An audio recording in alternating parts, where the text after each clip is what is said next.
Bismillahirrahmanirrahim. Assalamualaikum warahmatullahi wabarakatuh. Salam sejahtera bagi kita semua. Izinkan saya memperkenalkan diri. Saya Dr. Ruri Tiara Aftariza, MSI, merupakan salah seorang dosen di Prodi Kedokteran Universitas Muhammadiyah Palembang. Dalam kesempatan kali ini, saya akan memaparkan tentang mata kuliah yang saya ampu di Prodi Kedokteran, yaitu Sistem Pertahanan Tubuh dan Infeksi dengan judul kuliah Histologi Sistem Imun, Jaringan, dan Organ Limfoid. Mata kuliah ini merupakan mata kuliah wajib di Prodi Kedokteran yang terdiri dari 7 SKS dan berada pada semester 6. Diharapkan mata kuliah ini dapat memberikan kemampuan pada mahasiswa untuk mengetahui tentang struktur mikroskopis, jaringan, dan organ limfoid yang akan digunakan pada mata kuliah selanjutnya. Adapun CPMK pada mata kuliah ini adalah menjelaskan struktur mikroskopis pada sistem pertahanan tubuh dan infeksi yang meliputi jaringan dan organ limfoid. Dalam melaksanakan Tridharma perguruan tinggi, yang merupakan kewajiban saya sebagai seorang dosen, diantaranya adalah dalam bidang pengajaran, di mana pada bidang ini saya menerapkan sistem pengajaran yang mengacu pada delivery, interaction, dan assessment. Kegiatan kuliah ini dilakukan dalam kegiatan kuliah kelas besar dengan menggunakan media pembelajaran, diantaranya adalah PowerPoint dan video sebagai media pembelajaran. Sebagai referensi pendukung pembelajaran dapat berupa buku teks ajar histologis, atlas histologis, dan jurnal yang berhubungan dengan struktur mikroskopis, jaringan, dan organ limfoid.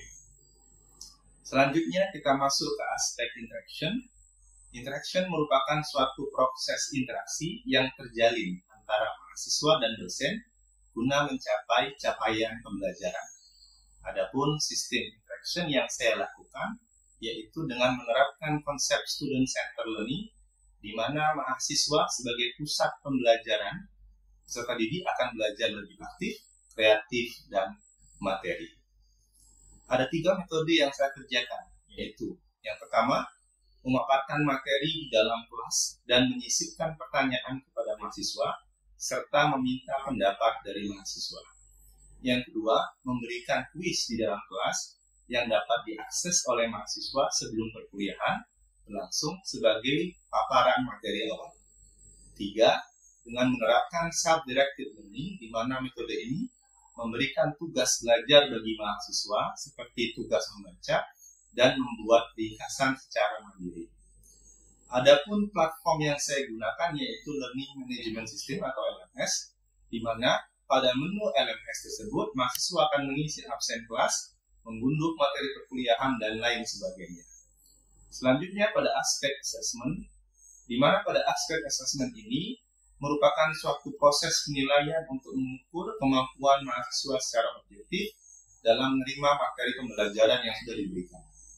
Indikator penilaian yang saya gunakan terdiri dari beberapa bagian. Yang pertama, kehadiran mahasiswa sebagai syarat untuk mengikuti ujian. Kemudian tugas dengan bobot 5%, small group discussion 10% untuk proses diskusi PBL, dan 20% untuk proses skill set. Kemudian ada ujian kasus sebesar 20%, ujian keterampilan klinis 20%, ujian praktikum 15%, dan ujian akhir semester masing-masing 30%. Hasil asesmen yang saya lakukan dengan harapan mahasiswa dapat mengetahui proses penilaian secara transparan dan objektif. Sebagai penutup, itulah tadi proses yang saya lakukan dalam pembelajaran yang terdiri dari Assalamualaikum warahmatullahi wabarakatuh. Waalaikumsalam warahmatullahi wabarakatuh.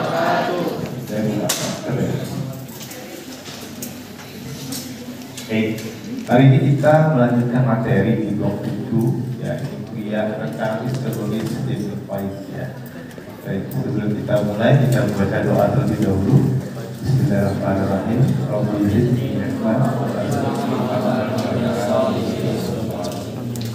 Ya, ini visi dan misi kita, ya, visi DFK.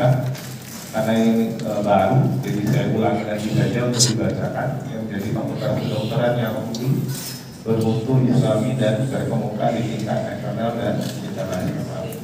Isinya ada 4. Yang pertama menyelenggarakan program perguruan tinggi. Yang kedua melaksanakan sekolah yang bermutu. Yang ketiga melaksanakan penguatan KIK dan keempat menjalin kerjasama. Ya, itu 4 misi untuk mencapai visi. Ya. Nah, untuk sasaran pembelajaran kita yaitu membahas terkait struktur histologi jaringan limfoid, ya, dan organ limfoid. Ya, saya jelaskan. Jaringan limfoid ini bisa kita jumpai pada MAO atau Mucus-associated lymphoid tissue dan konflik. Ya. Organ limfoid sendiri ini strukturnya lebih kompleks dibandingkan jaringan limfoid, tapi di dalam organ limfoid sendiri kita bisa menemukan jaringan limfoid. Ya. Nanti kita coba bahas kelenjar limfa, ya, atau kelenjar getah bening, kemudian timus, ya, timus, kemudian lien atau limfa. Jadi siang kita belajar biologinya secara garis besar. Ya. Ya, ini gambaran kasus yang mungkin nanti akan dijumpai oleh adik-adik ketika praktik, ya, dari klinisi. Ya, misalnya di sini ada laki-laki datang dengan keluhan ada benjolan di bawah mandibulanya, ya, di bawah rahang bawahnya. Nggak sakit, misalnya, ya, nggak sakit tapi kenyal-kenyal gitu. Atau pada anak-anak di sini, ya, di sini tampak merah sekali, mukanya lebih besar dan biasanya ini sakit. Jadi, ya, saya bilang ini botok gitu, ya, tapi sudah belajar botok. Nah, ini botok.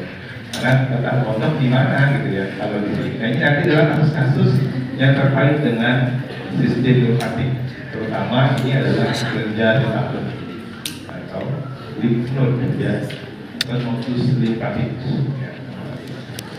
Oke, saya mulai dari jaringan limfoid dulu. Ya, silakan.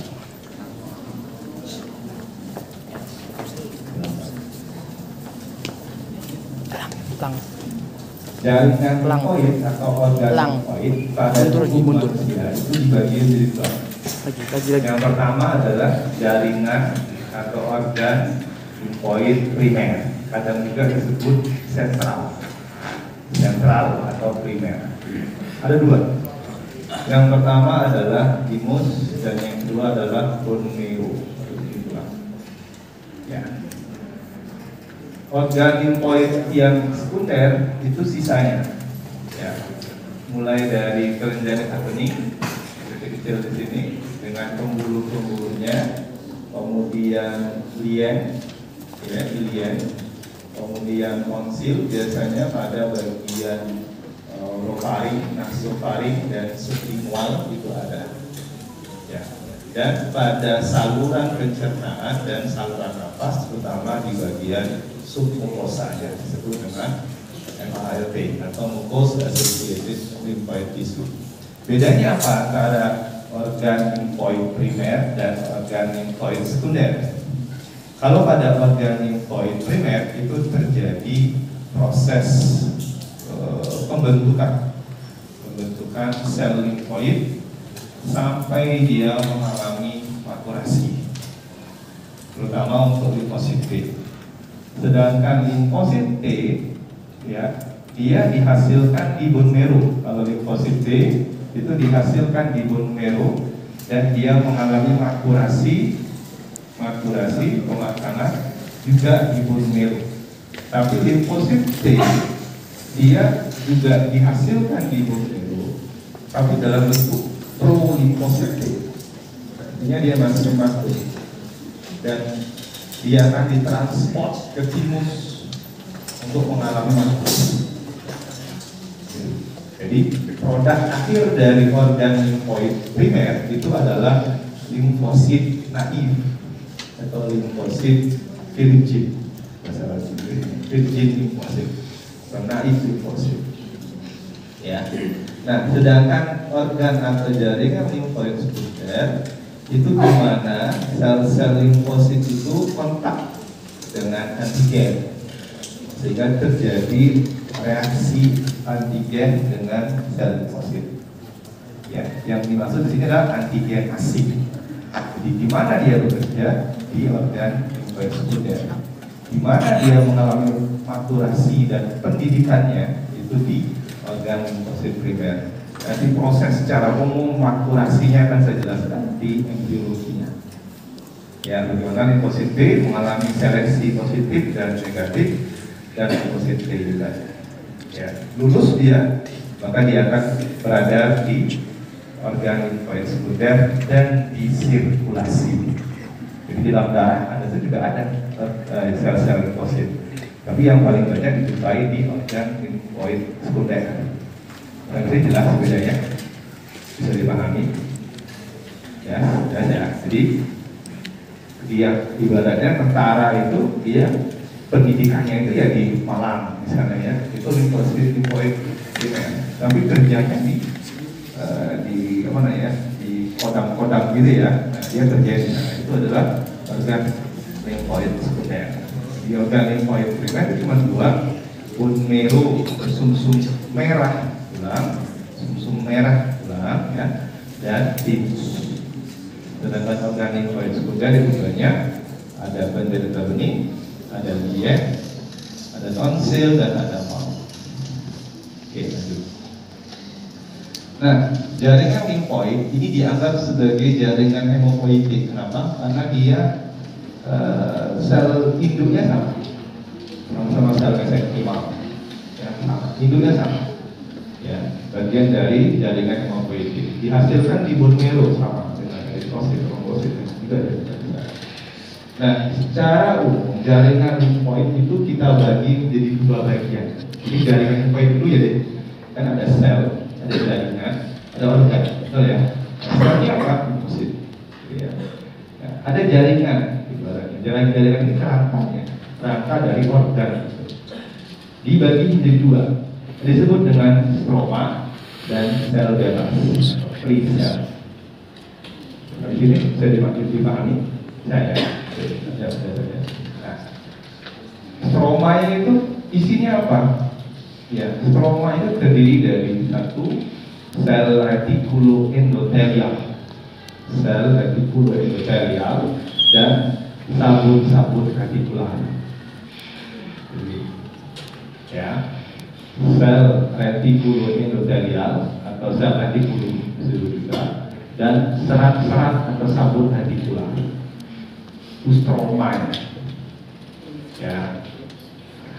Terdapat pada jaringan limfoid padat dan jaringan limfoid kendor. Maksudnya gini, pada jaringan limfoid itu secara kepadatan dari stromanya dan sel bebasnya nanti kita bagi jadi limfoid padat dan limfoid longgar atau kendor. Ya, kenapa disebut padat? Karena selnya di sana cukup banyak, sel bebas banyak yang mengisi rongga-rongga yang dibentuk oleh stroma.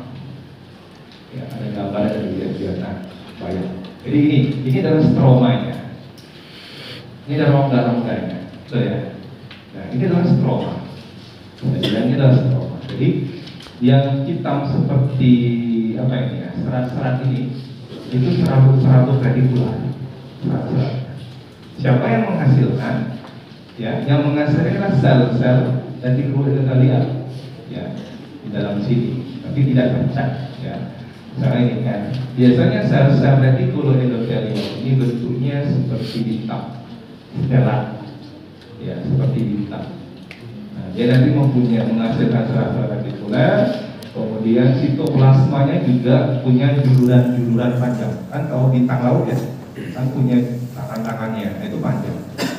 Nah, antar juluran itu kontak antara sel satu dengan sel yang lain, itu kontak. Seperti kalau teman-teman bikin apa ya, lingkaran terus saling pegangan tangan, betul ya?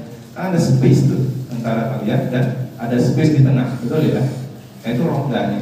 Nah, rongga itu tadi akan diisi oleh sel bebas. Jadi kalau selnya banyak, maka dia cenderung padat. Celahnya itu sempit, betul ya? Kalau ruangan ini orangnya banyak, maka rongga yang tersisa kan cenderung kecil kan. Tapi kalau cuma diisi 10 orang maka terlihat rongga lebar, betul ya? Nah, dibagi menjadi limfoid padat, limfoid kendor. Kalau limfoid padat, anyamannya tampak rapat, yang rongga-rongganya kan tampak sempit, ya karena selnya banyak, ya. Mata anyaman itu ya ini tadi, rongga-rongga itu tadi, ya. Kalau yang longgar itu anyamannya renggang, mata anyamannya lebar-lebar, gitu. Ya, itu stroma. Jadi stromanya itu bisa kita lihat pada jaringan limfoid padat atau longgar. Tapi kalau yang padat biasanya dia akan lebih kecil mata anyamannya karena banyak diisi oleh sel-sel bebas. Sedangkan yang kendor atau longgar itu renggang karena memang sel yang ada di dalamnya itu lebih sedikit. Ya. Nah, yang tadi teman-teman lihat yang hitam ini adalah pemecatan menggunakan AG diffraktasi. Jadi kita hanya untuk melihat serabut-serabut tadi dengan menggunakan AG diffraktasi. Kalau pewarnaannya khusus, yang warna biasa itu nggak bisa. Ya, benar. Sampai sini ada pertanyaan? Hah? Belum ada ya? Oke, saya lanjutkan. Oke, ini tadi sudah ya. Ini gambaran dari serabut-serabut retikulernya. Ya, retikuler itu artinya networknya jalan. Saya bilang seperti ranting pohon. Ya, ranting pohon. Itu bukan ranting pohon kelapa, ranting pohon yang dikotil. Dikotil ya, pohon gitu ya. Nah, ini adalah sel-selnya yang mau saya tunjukkan. Ya, pertama ada sel retikularnya yang R, yang M ini makrofag. Ya, T ini apa ya? Ya. Nah, komponen kedua itu adalah free cell atau sel bebas yang mengisi rongga-rongga antar saat tadi atau mata anyaman. Apa saja selnya? Limfosit yang paling banyak, namanya juga organ limfoid. Maka yang paling banyak adalah limfosit, bisa limfosit B, bisa limfosit T dan turunannya, gitu ya. Kemudian yang kedua adalah makrofag, ya. Yang ketiga adalah sel dendritik, ya. Mereka berdua ini sifatnya APC. Tahu APC? APC, antigen presenting cell. Ya, kalian sudah kuliah ya? Sudah belajar limfosit B, limfosit T, MHC kelas 1, MHC kelas 2 sudah? Belum? Sudah? Karena nanti kalau sudah dipelajari akan membantu pemahaman di proses makulasi sel limfosit B, limfosit T. Tadi sudah dipelajari dulu? Sudah? Sudah? Negative selection, positive selection sudah? Oh ya, jadi saya tidak lebih cepat lagi belajar di kuliah, ya, karena cuma biologi ya. Dan yang keempat adalah sel plasma. Ya, sel plasma ini biasanya adalah sel limfosit B yang sudah mengalami diferensiasi. Atau mungkin nanti teman-teman bisa menjumpai sel darah yang lain, misalnya eritrosit, misalnya trombosit. Bahkan dalam peta itu kadang-kadang kita menjumpai sel-sel eritrosit sekali muda, itu bisa kita temukan tadi trombosit. Tapi secara umum pada dewasa ini yang bisa kita jumpai pada mayoritas organ limfoid baik sekunder, terutama yang sekunder. Oke.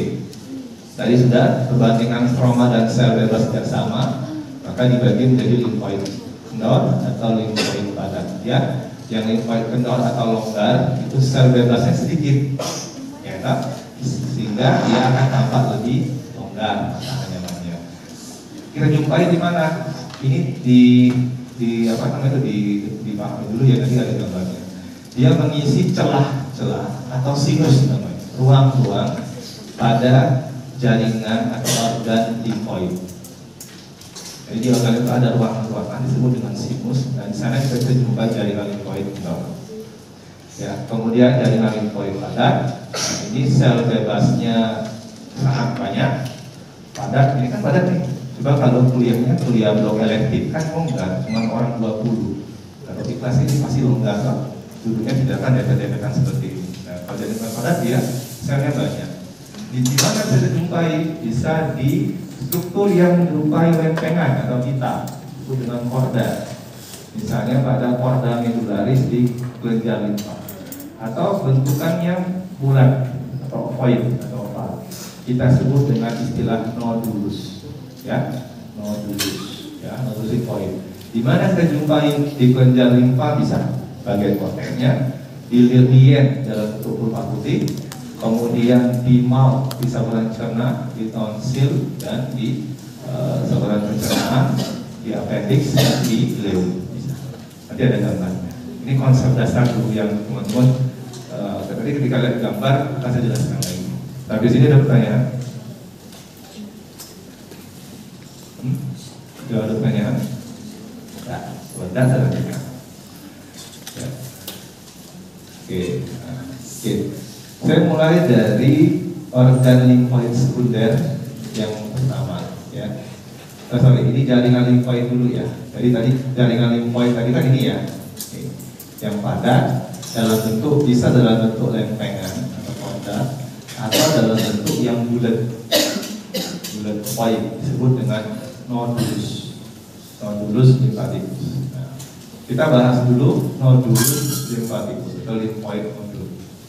Ya, bentuknya bulat atau ovoid dengan batas yang tidak jelas. Kemudian nanti dia terdiri dari atau dibagi menjadi dua macam. Ada yang primer, ada yang sekunder. Langsung saja ya, saya jelaskan gambarnya. Oke. Ini contohnya. Bentuknya void ya. Ya. Nah, ini adalah jaringan limfoid padat. Jaringan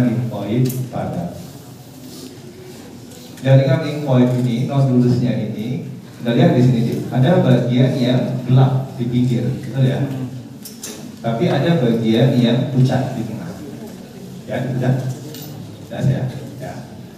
Prinsip pertama, nodulus limfaticus itu isinya mayoritas adalah limfosit B. Mayoritas isinya limfosit B. Jadi fungsinya untuk menghasilkan apa? Limfosit B fungsinya menghasilkan antibody. Nah, oke, bagian yang pucat di tengah itu disebut dengan centrum germinativum. Centrum germinativum atau germinal center. Oke. Pada awalnya nodulus limfaticus ini, ya, ketika dia masih virgin, belum kontak dengan dunia luar, itu semuanya gelap seperti ini, seperti di luarnya ini. Jadi tidak ada centrum germinativum ini, tidak ada. Jadi gambaran seperti itu kita kenal dengan istilah nodulus primer atau follicle primer. Nodulus limfaticus primer. Tolong dibedakan antara nodulus dengan nodus, beda. Ya, kalau nodus limfatik itu adalah kelenjar getah bening. Nah, ya. Kalau nodulus limfaticus itu bentukan dari jaringan limfoid padat yang bulat, letak, dia dijumpai ada pada nodus limfaticus atau kelenjar getah bening, salah satu. Itu jelas. Nah, tadi saya bilang bahwa kalau bentukan atau warna dari nodulus limfaticus ini gelap semua, tidak ada centrum germinativum, kita sebut dengan follicle primer. Ya. Nah, kalau dia punya bagian centrum germinativum, artinya nodulus limfaticus ini itu sudah kontak dengan antigen, sudah berinteraksi dengan antigen, sudah terpapar dengan antigen. Ya, nah, jadi bagian yang tengah, bagian yang gelap ini kadang disebut dengan istilah mantle zone, zona mantel. Tahu mantel? Jaket. Ya. Isinya apa? Isinya limfosit B yang virgin tadi. Limfosit B yang virgin. Ya, ibaratnya nganggur, gitu ya, nganggur, gitu ya. Itu bahasa saya. Soalnya kalau ujian jangan terus nganggur ya. Sedangkan yang bagian tengah ini adalah limfosit B yang dia sudah mengalami diferensiasi, tapi bukan pas ya. Dan dia sudah kontak dengan antigen, ya, dan siap untuk menghasilkan antibodi, ya, yang sudah punya kemampuan untuk menghasilkan antibodi karena dia sudah kontak dengan antigen. Kenapa dia lebih gelap? Karena sitoplasmanya lebih besar Ada speaker nggak?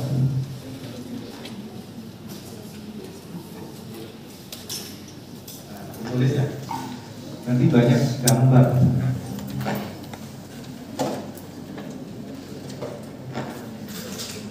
Kursinya ada yang patah? Nggak ada. Kalau ada yang patah apa ya? Ya. Jadi tadi kan bentuknya limfosit ya. Kan kalau limfosit itu nukleusnya besar ya, betul ya. Sitoplasmanya sedikit. Ya, apalagi itu banyak. Maka kalian bilang. Tapi kalau dia sudah kontak dengan antigen, ya, maka ukurannya kan lebih besar. Sitoplasmanya akan lebih banyak.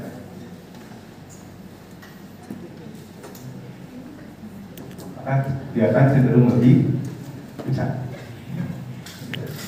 Yang sentrum germinatif. Dari bukti sudah dijelaskan bahwa satu limfosit B itu hanya bisa mengenali satu jenis antigen saja. Spesifik sifatnya. Saya sebut adaptif imun sistem. Sampai sini ada pertanyaan terkait apa namanya nodul simpatikus dulu. Saya belum bicara warga, saya masih bicara jaringan dulu. Jadi jelas. Jadi jaringan limfoid itu isinya ada stroma, ada free cell. Ya. Ini stromanya mana dok? Nggak kelihatan. Karena ini warnanya HE. Kalau mau lihat stromanya, kita menggunakan warna AG infektasi. Ya. Jadi yang kelihatan di sini ini adalah free cell-nya, sel bebasnya. Ya. Nah, kita lihat di sini ini kelihatan padat ya sel-sel dibandingkan yang di sini ada celah-celah. Oh ya. Maka di sini adalah jaringan limfoid padat dan yang kosong-kosong ini adalah jaringan limfoid kendor, longgar. Ya, ada jaringan limfoid padat yang bentuknya bulat seperti ini, maka disebut nodulus limfaticus. Isinya apa? Limfaticus limfosit B. Oke, saya masih bicara nodulus limfaticus, belum belajar bagian-bagian dari organ. Nah, sekarang kita masuk ke kelenjarnya. Yang pertama adalah kelenjar getah bening. Saya mulai dari kaki kiri. Ini adalah gambaran kelenjar getah bening, ya, bentuknya seperti ginjal atau seperti kaca. Ya. Ini ukurannya disilakan. Oke. Dia dibungkus oleh struktur yang disebut dengan kapsul yang merupakan jaringan ikat padat. Jadi dia berkapsul. Ini kapsul. Ya. Kemudian di bawah kapsulnya ini adalah parenkimnya, jaringan utamanya parenkimnya. Jadi ada kapsul, ada parenkimnya. Ibaratnya buah, ada kulit, ada daging. Betul ya? Oke, kemudian kapsulnya ini nanti itu akan ada lanjutannya yang masuk ke dalam parenkim. Masih bagian dari kapsul, berasal dari kapsul, dia masuk ke dalam parenkim yang kita kenal dengan istilah trabekula. Ini trabekula. Trabekula. Oke. Itu jelas trabekula. Oke ya. Oke. Nah, bagian parenkim dari kelenjar getah bening itu bisa kita bagi menjadi dua utama. Yang pertama adalah bagian korteks dan yang bagian medula. Ya, bagian korteks dan bagian medula. Bagian korteks kita bagi lagi menjadi dua. Ada outer cortex, ada deep cortex. Outer cortex karena kita kenal dengan istilah cortex saja, dan deep cortex kita kenal dengan istilah paracortex. Jadi kalau rincinya kelenjar getah bening itu bagian parenkimnya dibagi di tiga, paracortex, Pre Interaction dan Assessment yang sering disingkat dengan DIA. Selanjutnya, saya akan menampilkan proses pembelajaran yang dilakukan di kelas besar secara luring. Terima kasih. Assalamualaikum warahmatullahi wabarakatuh.